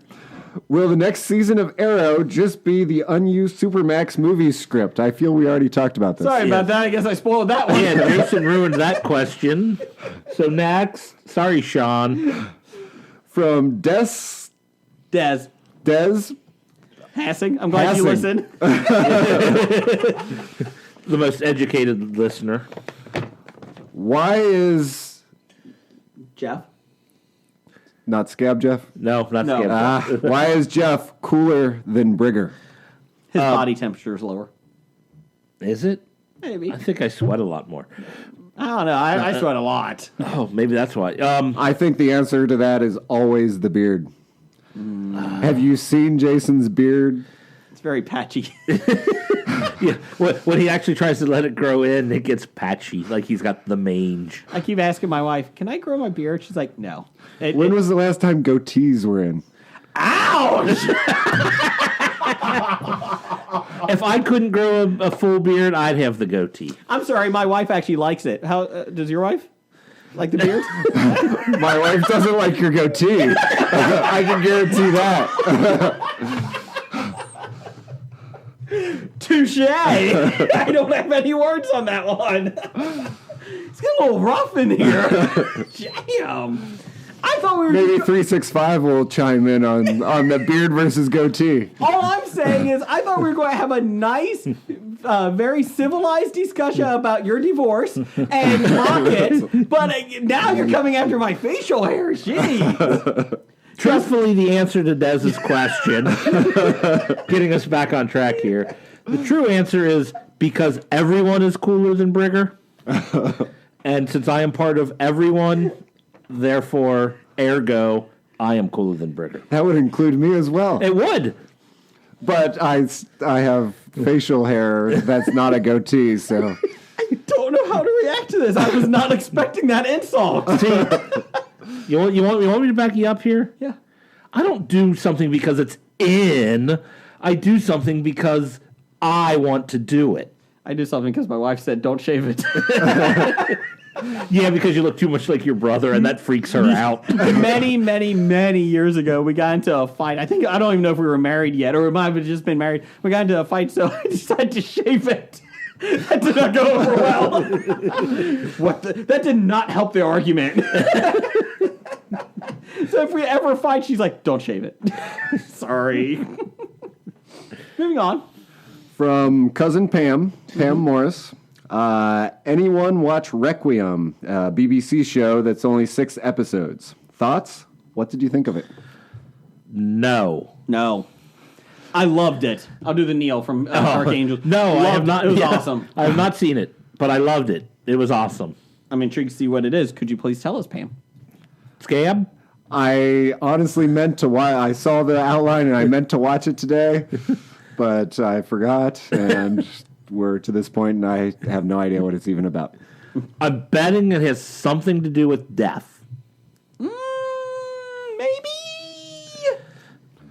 No. The only thing that I've ever seen with Requiem in the title is about heroin. Well, the dream died. Dusty Rhodes? Yes. He did die. He did die. From heroin? Possibly. Well, how else are you going to wear those polka dots? No one that explains splotchiness on his arm. What else we got? Listener reviews for Deadpool 2. Got a listener review. Send it on in. We don't care what it's for. Tell us. I haven't seen it, but... I have not. Nope. I have not either. Really? From, I forget how to say it, Des Hazing. I thought the first one was better, but it was still super enjoyable. Okay. From Sean at Pittsburgh Nerd. Good movie. Really enjoyed it, but I prefer the first one. Okay. From Professor Number 1 at Doctor Number 1. This is not a listener review. This is completely different. Oh no, I wanted you. I was mad Jason stopped it because I wanted to hear the outline doesn't leave a good enough space to let you know we moved Whoever on. does the outline should probably leave an extra space. That would be Rocket. I thought we fired Rocket 4 times by now. He keeps coming back. Shockingly, he has a heroin habit that he needs money for. And honestly, I kind of ignored this when I was reading the outline before the show because I thought this was a Deadpool review, and I didn't realize that Margot Kidder was in Deadpool 2. She was. But his review is, am I the only one who thought Margot Kidder had already passed away? I thought she did too. So apparently you weren't the only one. I knew she was still alive, but I knew she was on Family Guy. Well, her character. I don't think that was her. Jumping through a window, running around, crazy. I did not know she. I thought she was dead already. So, there's your listener reviews. We got a new segment, courtesy of number 1 fan Doug, and it's because we had a very, very heated debate last week. I don't know how it got that heated. Okay, go ahead. About chicken at fast food restaurants. Doug said rank them. From Doug, KFC. Popeyes, Lee's Famous Recipe. I guess that was Famous Recipe, right? I'm assuming it meant Lee's. Yeah. Zaxby's, El Polo Loco, Chick-fil-A, and Bojangles. Okay. Time out. Does Bojangles seem like a very racist name of a restaurant? Sure, I don't know. Kind of like it from the South. I don't know. Sorry. Go ahead. Are they still around? I guess. Yes, they're in the, like when I drive down to Myrtle Beach and stuff, they're all over the South. Okay. See, there you go. But I will say this started because, I don't even know why it started. Jason started bitching about Chick-fil-A for whatever reason. Because they're bigots. Well, right? see, that's fine, but I said, but they do have the best chicken sandwich from a fast food restaurant. I beg to differ. But no one's given me... Wendy's has a good grilled chicken. It's not as good as Chick-fil-A. Oh, yes, I would say Zaxby's is better than Chick-fil-A. I've never heard of Zaxby's until I read this. I've heard of them. I didn't know they were like a. I thought I only see them. And in they the have store. sandwiches, or are they? They have said they're a lot like Chick-fil-A without the bigotry. Okay, but the closest one to us is in Lexington, Kentucky, I think. Zaxby's? Yes. Well, I've only been in South Carolina, so I looked it up because I'm like, I don't know what Zaxby's is, so I looked them up, and it's like, oh well. Kentucky's the closest, so yeah. And we try to avoid Kentucky. We usually do, yes. So ranking them, I'm going to say I'm going to have to take Zaxby's out because I don't know them.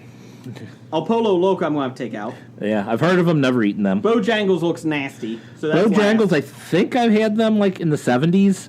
I remember one of the best Halloweens I ever had. We didn't go out to eat often when we were kids, so my dad brought home Bojangles, and we had it, and then we went out trick-or-treating, and that's probably my favorite Halloween memory because it was that good. Wow. But still not as good as Zaxby's. Yeah. Okay, so Now those are buckets of fried chicken, or those are chicken sandwiches? It's buckets. Yeah. See, Or is this talking about sandwiches? well, see that. Well, he just said Because rank 'em. 90% of these I have, or Yeah. I guess. well, He just that's- said rank them. Yeah, that's my problem. Is I'm not a big fan of fried chicken. Fried chicken as a child was my least favorite. I don't know how. It's greasy and all breading and skin. Yeah, that's disgusting. Amazing. I Once you want- get to the meat, it's like, fuck that. But I just have the and, skin. and you have to like gnod off a fucking bone. Yeah, you do. Yeah.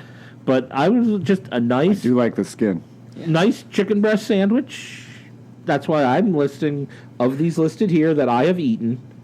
Chick-fil-A is the best. You know, we kind of sounded like Amber Lecter there. I like the skin the best.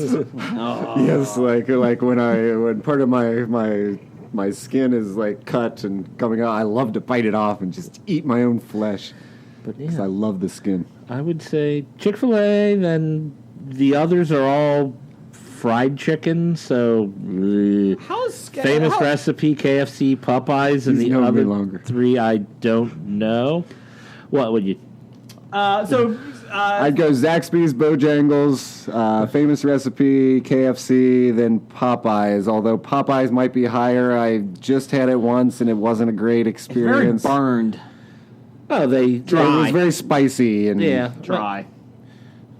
I'm going, the famous recipe by us growing up had a fingernail in it, and that was about enough of that one. And it was like a Lee press-on nail one. It was Lee's. Yeah. So that was it. So Lee's is going to be at the bottom. Below the ones you haven't eaten. Yes. Then Bojangles, because it sounds wrong. And then I'm going El Polo Loco, and then Zaxby's. Actually, I'm going Zaxby's because I see their product in the grocery store a lot. I don't know what it is. It annoys me that I don't know what it is. So that's the third. Well, apparently it's chicken. Well, I don't care anymore. El Polo Loco after that. Then I'll go. Oh no, Popeyes is bad too. That's under Zaxby's. That's below some I've never eaten. So you're listing them from the bottom, but you keep putting the ones Yeah. that you come to below the ones So that to you just make it listed. clear, KFC. So essentially, you were listing them from the top to the bottom. So essentially, what he is saying is he likes KFC and nothing else on the list. I don't even like KFC that much. But I'll go with it. Chick-fil-A is boring. It's just bland. It tastes like bigotry. Which is actually in season during the summer. See, I got accused of because I said, of any fast food restaurant within, say, my driving distance that I would go for a fast food chicken sandwich, it has the best fast food chicken sandwich I've had. So then I got told that I like the taste of Jesus and bigotry. Jesus. To which my response was, Jesus tastes like stale crackers and cheap wine. Not if you add cheese whiz to it. I've never. Well, God, then it would taste like cheese whiz on cheap crackers, on cheap wine and bad crackers. Let's do some. We don't have time for Face Off from Shauna, Pittsburgh nerd. We will do that next week. Let's do some News of the Geek. It's time for another installment of the News of the Geek. Oh, it's good to have an old friend back. The News of the Geek. Hugs. Patton Oswalt. Who I can take him or leave him some days. He kind of What? annoys me some days. Only because he's best friends with Kevin James. Oh, Jesus. Has an interesting take on the Joker in the Dark Knight film, Christopher Nolan film. Per his Facebook post, he said, I quote, "I've always liked the theory that Heath Ledger's Joker in The Dark Knight is a war veteran suffering from PTSD. His referencing a truckload of soldiers getting blown up, his ease with military hardware, and his tactical ingenuity and precision planning all feel like an ex-Special Forces soldier returned stateside and dish out payback. I love films that contain enough thought and shading to sustain post-screening theorizing like this. But I just rewatched The Dark Knight, and another wrinkle came into mind. What if he's not only ex-military, but ex-military intelligence? That's interesting. Specifically, interrogation. Ooh. Let's see here. His boast about how I know the squealers when he sees one, the way he adjusts his personality and methods on depending who he's talking to, and knowing exactly the reaction he'd get. Basically mocking Gamble's manhood, invoking terror to Brian, the false Batman, teasing the policeman's sense of loyalty to his fallen fellow cops, digging into Gordon's isolation, appealing to Harvey Dent's hunger for fairness. He even conducts a reverse interrogation with Batman when he's in the box at the police station, seeing how far Batman will go.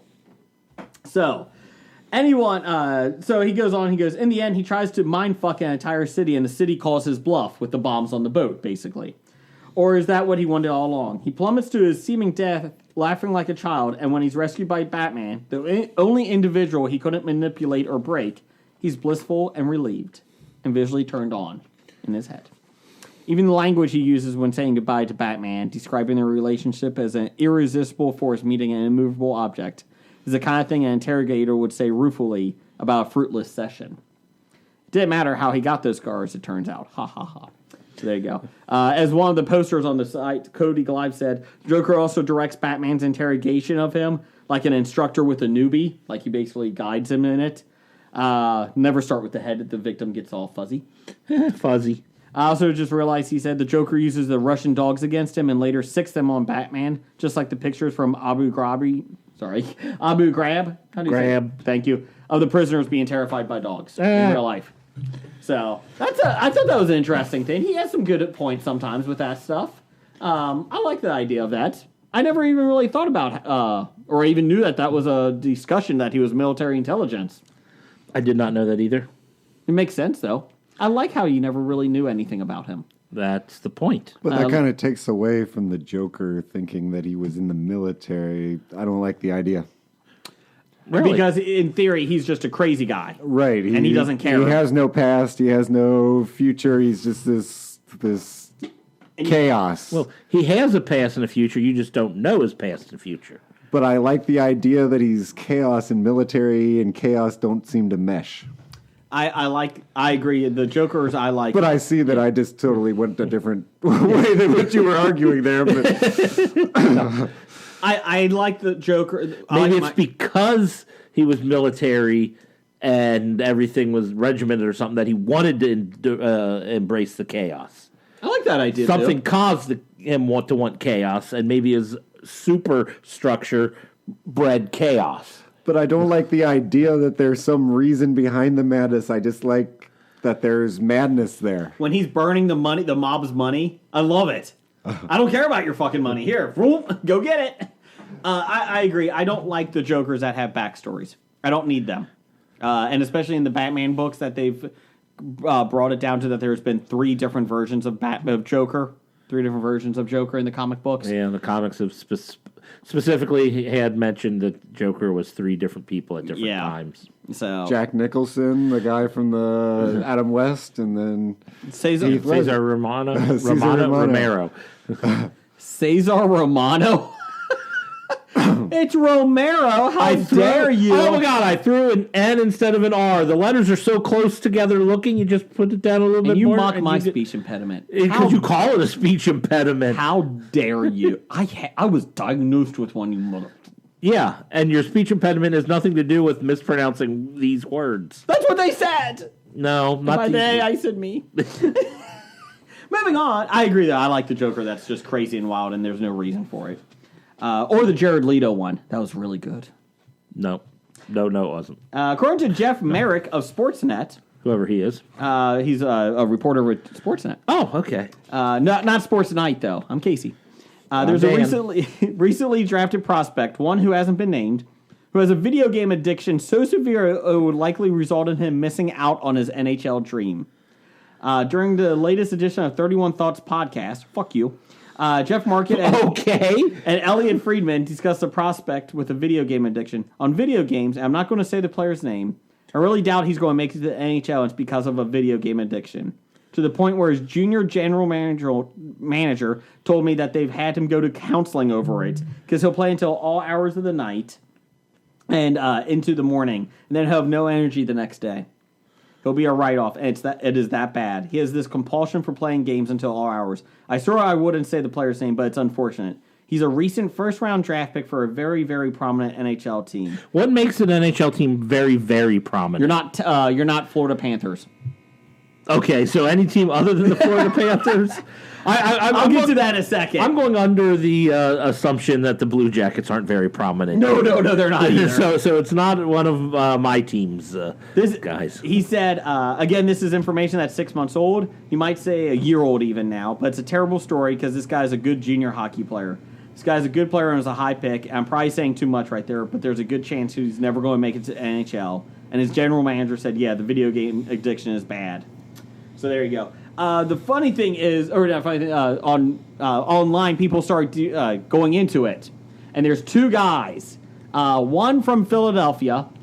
Oh, are they prominent enough, the Flyers these days? Well, they went through junior hockey, people that have not been in the NHL, people that have been stuck in where they're at. I think that's giving the Flyers franchise too much credit to say very, very prominent. Nobody likes Philly. Have they been good? I think he's one of the original six, though. One of the original six makes them prominent? I think that's part of it, yeah. And they're not one of the original six. No, they're not. Never mind, that's not them. 10? Original 10. Anyways.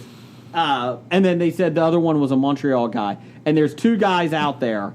And if you go online, you can find who they're guessing in that because they break them down in that. Yeah. And it's like, man, that is a pretty strong addiction issue. Did they try to go online like Xbox Live or PlayStation Network and try to see? Yeah. Look up those guys to see who might be online at that time. 3 in the morning. Yeah, I think that is an interesting thing, though. I mean, you don't think about it. They did say that it is more prevalent than you think in the world of sports. Because they're just playing video games and they get too addicted. Yeah, these kids and people grew up playing these video games, these type of video games, and yeah, it could be an addiction. And in sports, especially, once you get into living on your own, you've got a lot more. It's better than drugs. Free time. It's better. Well, it sounds like a sex addiction, though. Yeah. Where it seems like something you could probably live with. Could probably get over if you really had to. Here's an idea. But it's just something that you really love to do. Get rid of the video game console. Just take it out of the apartment. Well, somebody who smokes, just get rid of the cigarettes. They'll go out and buy more cigarettes. Well, yeah, but if you... That doesn't work. Yes, it does, Jeff.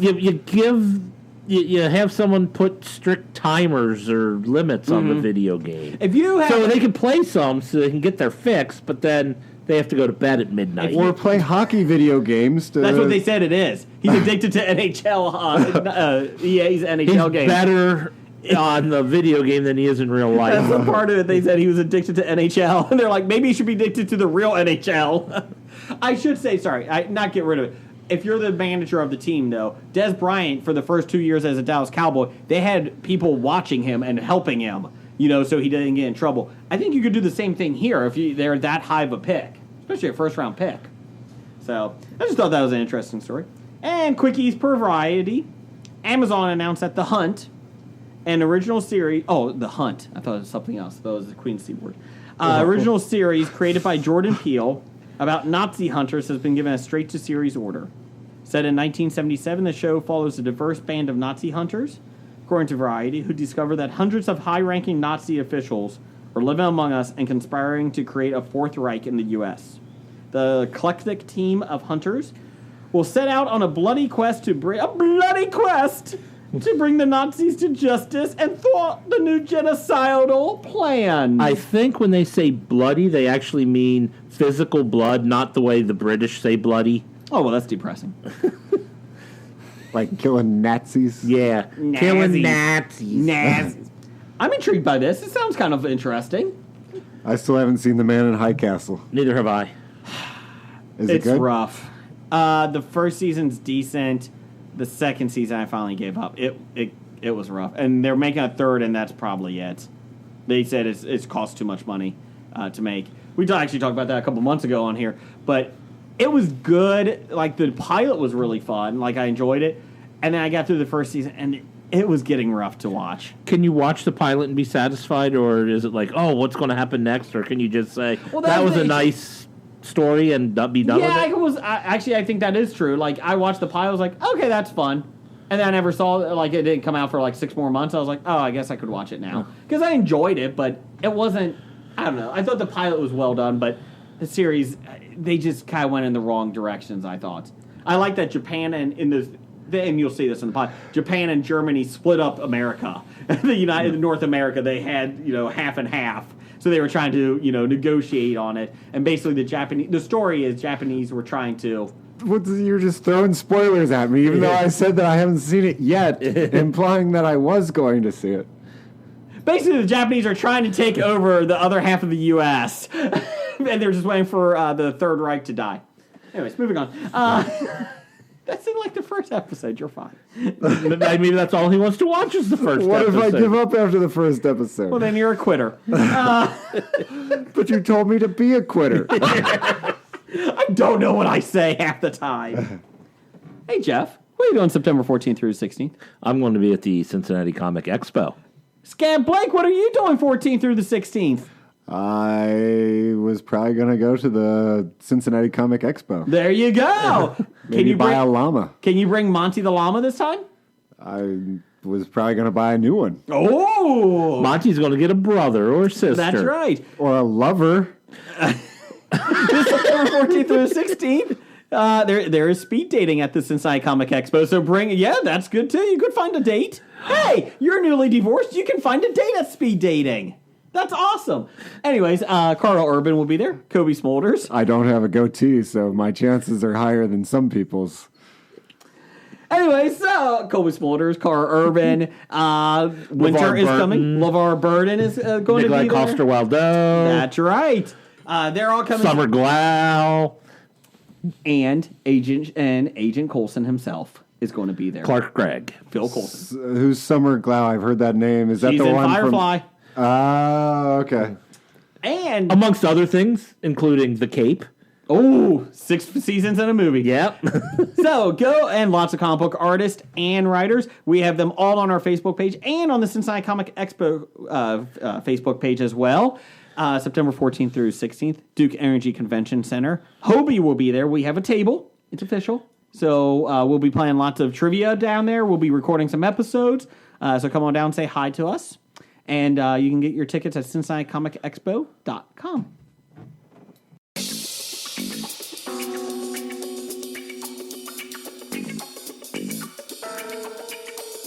If you like listening to this podcast, then I guarantee you're going to love Thinking Outside the Long Box and our scintillating interviews with pop culture celebrities. I have a responsibility, not just to my son, but to everyone I meet, to let you see this is what you can do. This is what you can have. Look at how different I am. My God, look at all these people here. Can I be more different? Jesus Christ. But it doesn't stop me, so why should it stop you? Our discussions on the classics of pop culture literature and movies. This version of Night of the Living Dead, I regard personally as my favorite movie of all time. Oh, really? I can trace it back to that movie for my love for movies and entertainment. And of course, our intelligent discussion on all things pop culture. Passively reading the comic book. That's good. Here, I'll put it close to the mic. Oh, listen to me flip the pages passively. Yes. And then, so this is aggressive comic book reading. Oh, man, yes! It's so good!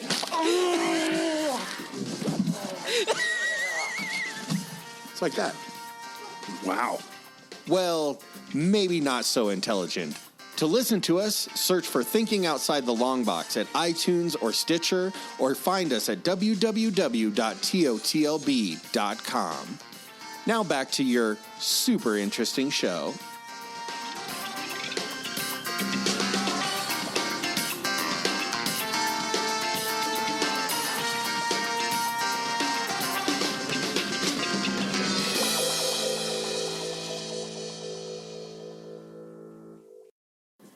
It's time for Box Office Bombs.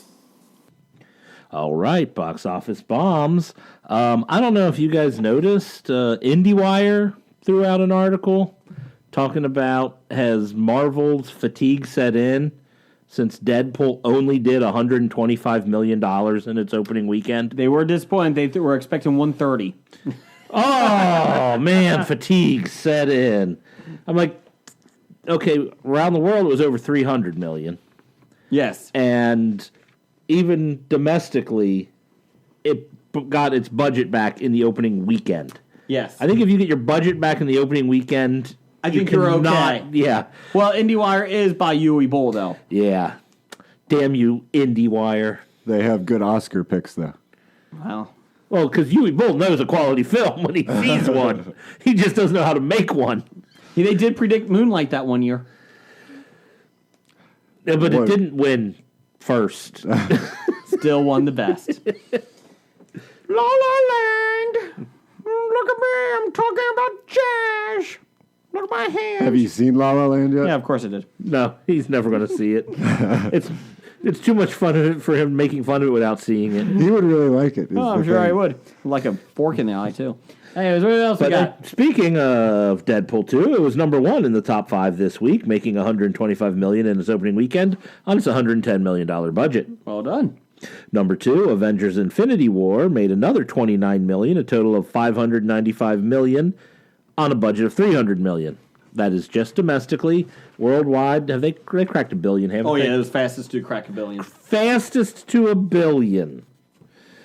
Book Club made $12.5 million in its opening weekend on a budget Book Club? Of $10 million.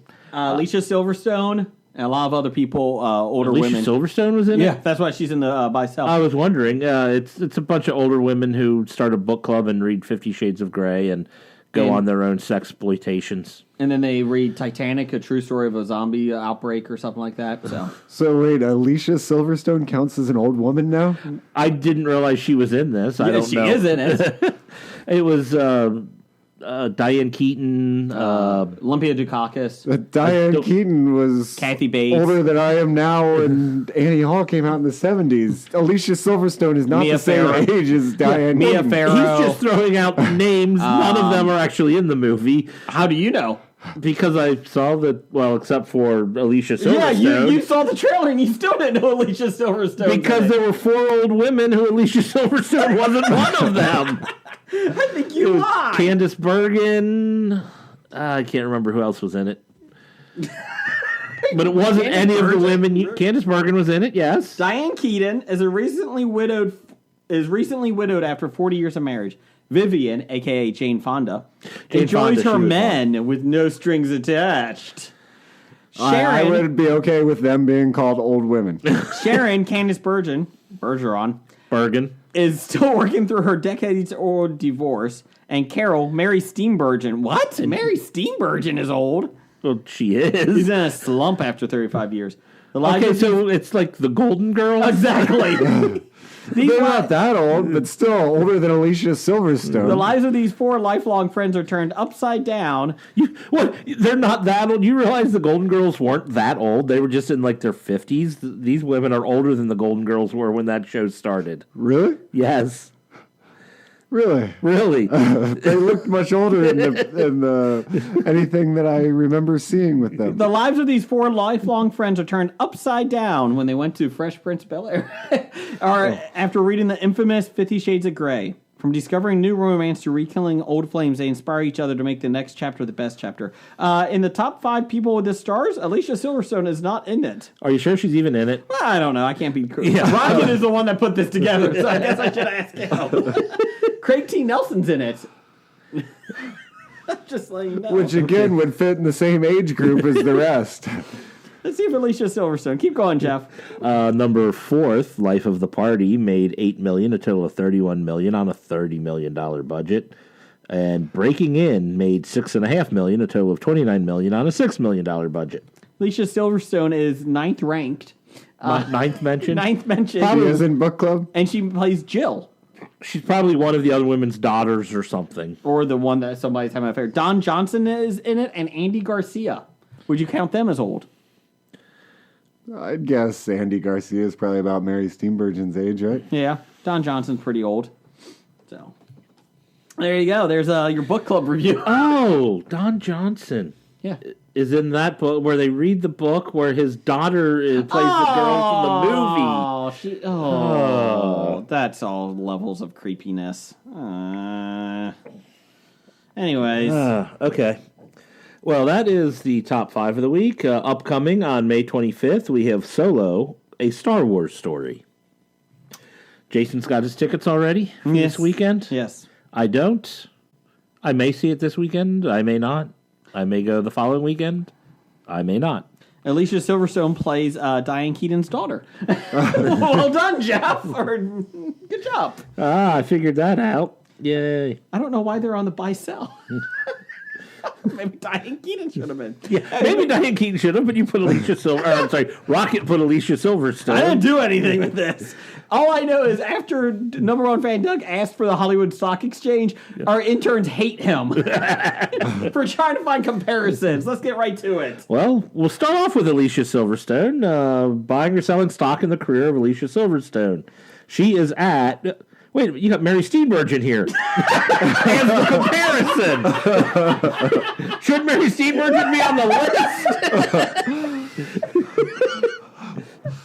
The comparison for Alicia Silverstone's $6.30 is Mary Steenburgen almost doubling her at $11.70. Rocket texted me and said, "You try finding somebody at $6.30." What has Alicia Silverstone done? We're not in Pittsburgh with those hookers. Since Clueless. I have no reason to consider buying Alicia Silverstone. It seems cheap, but I mean, penny stock, so maybe, but I don't know. What does she look like? That sounds shallow, but what does she look, what does she look like She still now? looks damn good. She still looks damn Does she? Yeah, her biggest thing is that... I think she looks better now than when she was Batgirl. Oh. Yeah, there you go. There's a picture. Yeah, it still looks good. I shouldn't feel bad about asking the question, though, because I wouldn't have asked the same thing about a guy actor the same age. Oh, fuck that. I'm still... Really, I would. I'm buying Ryan Reynolds just based on his abs. Now, there's some guy actors, if you're like, oh, well, would they attract an audience? That's a concern. We're shallow. We're Hollywood. Alicia Silverstone, biggest thing she did since Clueless was she chewed up her food and spit it back into her son's mouth. Remember that controversy years ago? No, I don't. Yeah, she does the bird thing. She chews up the food and spits it in their mouth, and I'm not kidding. Okay, well, I'm buying Mary Steenburgen, not buying Mary Alicia Steenburgen because she's a good actress and she'll be... But we're not buying and selling Mary Steenburgen. I'm still putting Mary Steenburgen on my list. I'm calling my stockbroker to buy some Mary Steenburgen. I suppose at $6.30 I could buy Alicia Silverstone. She might have a second act in her story. Yeah, maybe. She has to have a first one. Okay. She had a first one. It was Clueless. Yeah. Okay, I'm buying. Scab Blake? I'll buy, but... Grudgingly. But it'll be right there on the edge to sell if it starts to go down. Sell. Oh, it starts to go up. I'm like, all right, and now it's dropped out. Who else we got? We've got Ryan Reynolds, who Jason apparently told us he is buying. Oh, God, yeah. Look at But he is abs. at $111.15, comparing to Mark Ruffalo at $125.71. Did Mark Ruffalo just win an Oscar? No. He was in movies that won Oscars. Yes. But I don't think he himself has won one. I'll buy Ryan Reynolds. Okay. I'll buy Ryan Reynolds, too, especially But this is about the right price for him, I think. Yeah. Yeah, I think if he goes up higher, you sell. I think you sell. He's below Ruffalo, and I think his non-superhero movies... He's the Green Lantern, right? Well, was. Well, he was, but no, that's terrible. Yeah. He will not be the Green Lantern again. He's in X-Force. He's in X-Force? Mm-hmm. Who's he in X-Force? Oh, as Deadpool? Yeah. Deadpool's in X-Force? Yes. Now I have less desire to see X-Force. There you go. Oh, wait, X-Force. I was thinking New Mutants. Of course he's in X-Force. What is going on here, Jeff? Well, in the comic book world, New Mutants became X-Force, so I had New Mutants on my mind when you said that. They pushed New Mutants back. I saw that. I think they were re-adapting it to be straight horror, more horror than the hybrid it was. Great. Yeah. I'm a little disappointed hearing that. Some horror is great, and I like that, but now I think if they're going straight horror, I probably won't like it. What else we got? And for some reason, Alan Cumming. He was in a movie, Show Dogs. Oh, Show Dogs came That did out not get in the this top 5. week. Yeah, that should be our box office bomb. It would, but nobody can figure out a budget on it. Or a plot. But. Yeah, a plot is we have dogs talking. Yes. That's the plot. He's, what is he? Alan Cumming at $38.22. Okay. Which surprisingly is higher than Nicolas Cage at $37.42. When I think action stars, I think Alan Cumming above Nicolas Cage. But that didn't sound right. You know who Alan Cumming is, Yes. right? Yeah. Yes. He's Nightcrawler. Yeah, he and was he's Nightcrawler. in Instinct, which is a really bad TV show. Is it? He was good in the Good Wife, if you ever watched that. I've heard he was good in that, and I like him. Yeah. But I watched. And he was great in Josie and the Pussycats. I watched the first 2 episodes of Instinct, and my wife kept looking at me going, "Why are you still watching this?" And I go, "I don't know. Is it going to be good?" She's like, "No, it's horrible." I was like, "But I like Alan." But I think I'm selling Alan Cumming at $38. I don't. Yeah, I'm selling as well. So there you go. Alan Cumming over Nicolas Cage. Or Nicolas Cage over Alan Cumming. Moving on. No, I sold Nicolas Cage a long time ago. Let's do some top 5.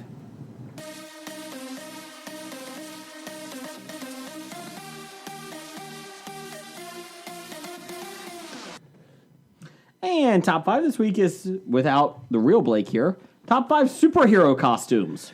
Yes, because when Blake isn't here, we get to talk about comic books and superheroes, which was great for Scab Jeff. So do they actually have to have superpowers? I hope not. Okay. So, Scab Blake, you did not like this one. You said this was your least favorite top 5. It's my least favorite top 5 that I have had to come up with. And you don't listen to their show, so probably your least favorite top 5. So there you go. But there's a possibility that there have been worse ones in the past. Yes. But you didn't have to come up with them. So, like the top 5 dinosaurs from Jurassic Park, that probably would have been worse. ooh, that's a good one. No, we're not going to do that one ever. Spinosaurus. Oh. I like the Triceratops. It just laid there. Indominus Rex. Yeah, it wasn't too bad. Yeah, it was. Shut up. Anyways, what's your number 5, Scab Blake? I went with the Rocketeer. I like the... Yeah, fuck yeah, you from did. back in the... It's like someone from the 50s imagining what somebody from the future would look like, and I like that. Fuck yeah. We've got some complaints on Twitter saying that you cannot put the Rocketeer because he's not a superhero. That's since the Explorer has said that. I said you can go to hell for that. I agree with you. Rocketeer is amazing, but it's an honorable mention for me. So that means you can't put Batman or Iron Man on your list either? We'll get to it. Okay. Well, I will tell you, I didn't pick any costume where the power came from the costume. Okay. So, like I said, no, like Iron Man or Venom or something like that on my list. Because, yeah, I'm going more for the looks. But, I don't know. My number 5 is the Punisher. Oh, with the skull? The skull shirt. Okay. And, flak jacket. And on Facebook, the History of Bad Ideas podcast, we will be putting these pictures up of who we pick for the top 5, so just let you guys know. Let's see here, so you guys can get an idea. My number 5 is Green Arrow, but the Kevin Smith run. It was a little bit more Robin Hood-ish, and I really enjoyed that one. I thought that was a cool look. Was it Quiver? Was that the name of his Quiver. run? I think he did 2, actually. But yeah, that was one of my favorite runs Who was on the it. artist on the run? Oh, I knew you were going to ask me that because I have his autograph in the book. And a couple years ago, I really was excited to get it. I can't remember it now. I will find that out for you. My number 4. This is not a practical one because you can be seen anywhere. But I enjoyed it because, one, Jeff will back me up on this because I've talked about this before. He's had this during the Dark Phoenix saga, or a little bit after that. Wolverine's yellow out in costume. Yellow and brown or yellow and blue? Yellow and brown. Okay. The reason why I liked it so much is I used to collect the Marvel Secret Wars action figures growing up, and they had the Wolverine, and it was a really cool one. I don't have it anymore because I think it broke, actually. But it had the claws with it that you attached, and it had the brown and yellow costume. I thought that was a badass costume back in the day. It's not very practical if you're going into stealth mode, but it was a very cool costume, and so I still enjoy that one. So I didn't even think about the yellow and blue one from the animated series. Well, not just the animated series was. No. But that's where I was more. It was more prevalent for me. As the yellow and blue. He wore the yellow and blue when he was trying to be a team player with the X-Men. Mm-hmm. He wore the brown. The brown one when he was more of a solo. That's pretty much how it went. What's your number 4, Jeff? My number 4 is Catwoman. Which one? Specifically, the one with Michelle Pfeiffer sewn into it. Saw that coming. Yep. Okay. So, not much more to say about that. Okay, Scab Blake. My number 4 is James Bond. He's always very well dressed. Is he a superhero? Why not? How is he not? How is he more? How is he less a superhero than anybody else? Art and Quiver by Phil Hester. That's who it is. Okay. Yeah, no, always nice, dapper tuxedo usually. Saving the world. He's Where is my super suit? As super as Batman. Moving on. What's your number 3, Scab Blake? This one was. I think this kind of encapsulates like all the cliches of the superhero outfit: the mask, the cape, the underwear outside of the pants thing. Okay. Mighty Mouse. I'll give you that one. That's a different one. I'll give you that. I like it better than Superman's costume, so I'll give you that. Yeah, it's much better than Superman's I hate costume. Mighty Mouse, but I like the costume isn't bad. Okay. Exactly. Well done. That's a nice classic one. I'll give you props on that. Is that any relation to Steamboat Willie? What's your number 3, Jeff? My number 3 is Rorschach. That's my number 1. Oh, I'm sorry. Put it on the board. The moving mask and with the trench coat and the fedora hat. I mean, it's a classic but unique look. That was the one I had coming into the coming in here. I knew that one was going on the list. I like it's better than the guy with the noose around his neck and the mask in the League. Was it the Hood? Was that his name? Or? Yeah, which is the most impractical superhero. Just give me the rope. Here. Yeah. You're putting the noose around your neck. No, terrible. Capes. No capes. No capes. No capes. Let's see. Number 3 for me is Yellow Jacket from the Avengers. Hank Pym. I really enjoyed that one. I've always loved that one. And I thought just from the Avengers, I like the Avengers. I like the Avengers West Coast, like the older ones, and the 80s, I should say. But you like the Yellow Jacket look. Love the Yellow Jacket look. I didn't like it when they got rid of it. That's why I didn't. Ant-Man kind of pissed me off the movie because they couldn't do the Yellow Jacket name because the bad guy. Because the bad guy was Yellow Jacket. Yeah, that's fine. My number 2, this is Batgirl. Specifically, Cassandra Cain. I knew that would be on your list. Love that look. It's stitched together. She's an assassin that never talked until she was like 15 or 17. I forget which one. Like, she didn't talk much in the book. She was raised by her dad to be this most evil assassin and the best assassin in the world. She eventually becomes Batgirl through the storyline, and her outfit was just amazing. And so, yeah, I'm going Batgirl. That was your number 2? Yep. My number 2 is the White Queen, Emma Frost. Oh, well. I mean, bazinga. How can you say no to a costume that includes a corset and a fur-lined cape? Easy. January Jones is in it. I'm not counting that. I'm counting. She's a horrible I'm counting actress. her. Yeah, not January Jones. Although she looked good in it. Well, she did. But I'm going to in the comics, the Hellfire Club era of Emma Frost. What's your number 2, Scab Blake? Snake Eyes from G.I. Joe. I never thought of that one. I did think of that one. That's the one that crossed my mind. That's a good one. I like that one. He was always my favorite when I had the action figures. He was always the coolest looking by far, even when I had like superhero action figures. And then they made the movie and gave him lips on his. This is now 2 episodes in a row we've talked about lips on Snake Eyes. Yeah, we talked about Snake Eyes last week. What's your number 1? It was Rorschach. Okay. Sure. Jeff, what's your number 1? My number 1 is Jim Lee's specifically rendition of Psylocke, the X-Men. Okay. I thought that might be up there because I know you've talked about that look before. It is what I consider like a classic, great look for a female superhero with a ninja motif or whatever you want to call it. I think it's better than Elektra. Yes, much better. Okay. My number 1, I actually went to the movies for this one because I have a hard time picking which one in the comics, but Captain America, the Winter Soldier costume. That is my favorite costume. The one he wore in the first Avengers, I thought was campy. It didn't look great. It's great in the comic books. Well, no, it's terrible in the comic books. I liked it in the comics. I like his scale or I hate the scale fish one. scale. I think that's the classic look. I hate that one. I think it gets no better than that. I know you can't. It's going to be tough to actually translate that into real life, but I think that's the best Captain America. The one he wears in the Winter Soldier, I thought is my favorite one. He's in the elevator. That uniform. Oh my god, I love that one. That one's not red, white, and blue, is it? No, it's there's just a gray blue motif. with white. Yeah, there's a little gray. That's one of my favorite ones. So, anybody have any honorable mentions? I did. Now I forgot them all. The Incredibles. That's classic. It's better than a Superman look, and it works for all of them. Okay, even the baby. Yes, Jack. I had Harley Quinn on there. She's in the Suicide Squad. This kind of superhero. Mm-hmm. Oh yeah, you can put Harley Quinn. But I like that look. Besotted Geek. He had Spider-Man. I didn't say specifically, but just Spider-Man is a classic look. I could see that. The Superman look. Don't like the Superman look. Like anybody who I think what really bugs me most about the Superman look is the stupid S in the middle of the chest. Yeah, I hate that. It just looks stupid. Yeah, and Incredible with a big I looks so much better than the stupid S. Did Mighty Mouse have an M?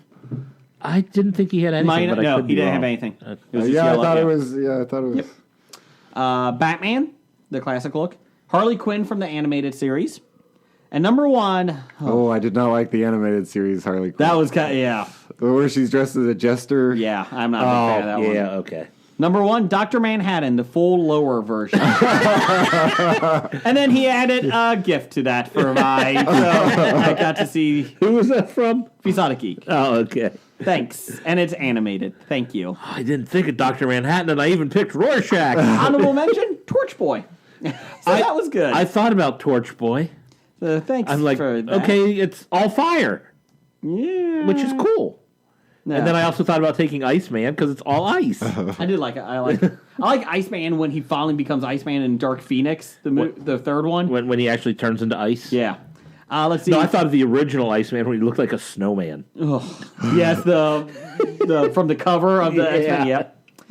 Since the Explorer had my list, purely for discussion purposes, figure I'll throw a curveball. Ha ha ha. The Rocketeer. Ha ha ha. The Blue Raja. Oh, from Mystery Men. Rorschach. Mech Batsuit. I do like the Mech Batsuit. I hate the Mech Batsuit. Hulkbuster from Avengers Infinity War. That's a fun one, too. I like that one. Let's see. He said, before anyone argues, Rocketeer isn't a superhero. He actually says he is a superhero. I'm sorry. Per Wikipedia, the Rocketeer is a fictional superhero. So there you go. Yeah, I wasn't going to argue it. And apparently Wikipedia is the final say? Yes, Wikipedia is the final say. So before you want to argue, go change Wikipedia, then argue. From Dev, Psy Guy. Lady Death. Vampira.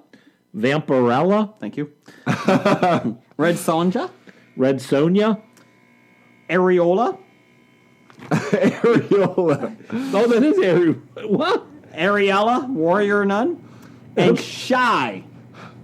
Is that like a porn? I don't know, but they all have big tracts of land. Yeah. Did Dev change his list? I thought there were other people on I'm there. getting there. Okay. Let's see here. Also, we have... Jared Mills has Batman's armor from Dark Knight Returns. I did like that one. Gambit. But the gloves. The gloves. They have finger holes. Well, he needed some fingers to come out because he needed to put the charge on the weapons he charged. Daredevil, the Netflix version. That's a good version of Daredevil. I'll give him that. Luke Cage. That tiara is legit. I do love Luke Cage. And number one, Wolverine, classic brown and gold. Hey, nice job, Jared. Doctor number one. I don't know if she's a superhero, but I'm going Stripperella. I thought about throwing Stripperella. Stan Lee Stripperella. I thought about showing Stripperella out there. Then I saw a picture of it, and I'm like, there is no costume. Dr. Manhattan. Good point. Des Hassing has number 5, Cannonball from the X-Force era, the lavender-colored suit. I don't know where Des is coming up with that being a good look. Guardian, James Hudson. Guardian, yeah, that's the classic with Red. the Canadian maple leaf look. Silver Age Catman. That's a fun one. Yeah, I can see that. Mr. Miracle. I do like Mr. Miracle. I'm trying to remember Mr. Miracle's. He's all the different color, the yellow and blue. I'll show it to you. Yeah. And number 1, Iron Man Hulkbuster armor. That's a fun one. From Fulgrim at the Canadian, he had green. Number 5, Jack of Hearts. That's a different one. That's a good. The Jack of Hearts was a good way of doing a card-based character look. It's better than others I've seen. Number 4, Silver Centurion Iron Man. That's old school. Number 3, 1980s Tanya with the blue and white scheme and cape. I was never a big fan of her. I like her, but I mean, it's a pretty fishnet. I'm like, really? Fishnet? Number 2, Guardian, either James or Heather Hudson. Guardian's getting some love. Guardian is getting some love. I've seen other people on Twitter doing that. These are them Canadians. And this one, I can't disagree with him on. I do like this one. Really, I hated this one, to be honest. The Alan Scott Green Lantern. That's back in the days when they just made them every color in the crayon box. I like the It reminds me of Robin's original. It's like, what color haven't we used yet? We used them all. Okay, we're done. Number 5, from Chris Richardson, Rorschach. Suck on that. I said it properly. That's because we said it 4 or 5 times already. Number 4, Hulkbuster. Number 3, Constantine. That's a good one. Number 2, Nightwing. I love Nightwing. Which Nightwing? Because Nightwing has one of the absolute worst costumes of all time. The original Nightwing costume with the high collar and... I love that one. Oh, that's terrible. It is terrible.